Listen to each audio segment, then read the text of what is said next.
Hey, what's up guys? My name is Jacob Warndorf and I'm a personal trainer and I'm here to give you some tips regarding your posture. Most of us are sitting too much in the day, and with that sitting, there's a cost. And that cost usually is shortness in the front part of the hip and weakness in the posterior part of the hip, which can lead to low back pain. So to address that, I've got two exercises that I think can be beneficial, right? One's a stretch, one's a stability or strengthening exercise. The first one is the classic kneeling runner stretch with a couple little nuances to it. So what I want you to do is kneel down on a pad, right, or something underneath so you don't have any hard surface on the knee. And I want you to get in this half kneeling position. And then I want you to kind of just get neutral, right? Try to find neutral, right? You don't want to pitch back this way, you don't want to be too far hanging on everything this way. Neutral. And then once you're there, you're going to then take that hand that's on the knee side down, right? And then we're going to go ahead and slowly start to rotate this part, this pelvis, right? You're on the right knee, the right side pelvis into the left thigh. So you're going to rotate into it a little bit.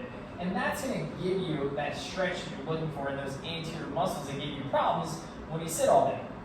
Now once you're in this stretch for a little bit, maybe 30 seconds or so, you're taking some deep breaths to let this muscle tissue relax.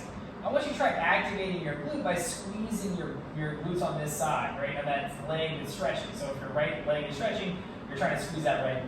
Some of you are really tight or in that front part of the area might not feel this glute squeeze, and that's problematic. It might need some more, maybe something further, maybe some soft tissue work or something along those lines to get back that quality of tissue, to be able to stretch into that position to squeeze this glute, right? And so hold, squeeze, as that glute squeeze, maybe some more stuff is relaxing in that muscle tissue, you can sink a little further in, right? Good.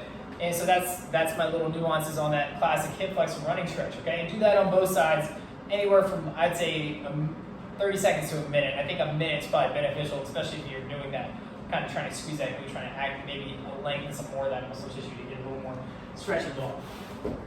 All right? And with that, I'd like to pair glute bridges, okay? Because the opposite of flexion is extension, and what we're in all day, if we're in a seated position most of the day, extension is that opposing of flexion of the hip. So squeezing and strengthening these posterior muscles that extend the hip really help bring back that neutral quality of the pelvis to help alleviate back issues or dysfunction of the hip. Okay. So hold. Maybe if you want to time some breathing in this, I would maybe go up and exhale. If you hear my loud breath, the diaphragm is a great core stabilizer, and if you can activate that within your glute bridge, it can even help. Maybe 10 reps of those.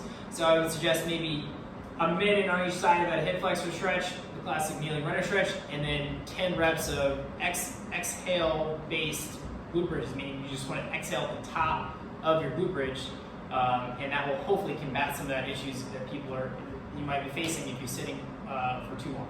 Okay? Try to take these tips and use them.